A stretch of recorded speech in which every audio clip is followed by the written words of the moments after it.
What was the sort of inciting incident of you wanting to write this book and tell your story in this way? I wrote a blog for 12 years, and I wanted to do, I come from a family of writers. My mom and my sister are both published writers, and I just felt like that was their thing. I tried to be an actor for a long time, and I thought that was my thing. And so, but at some point I needed a form of expression, or I wanted a form of expression, so I started writing this blog.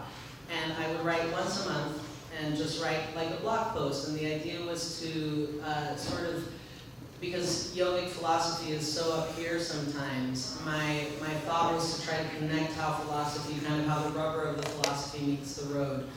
And some of the posts were funny, and some of the, they were all genres. And then my students kept saying, well, why don't you write a book? And I guess, I don't really know when I started sitting down to write it, but at some point I thought, well, maybe I'll do a compilation of these essays because people seem to like them. And when I started compiling them, I really realized that the story in the time that we're in, the story that needed to be told was another story, a positive trans story, like a story of that had fairness and honesty in terms of what it is to be trans and what it is to not have representation and to have to invent yourself into being, but also that acknowledged that some of us can actually make it, and we don't all have to die at the end of the story.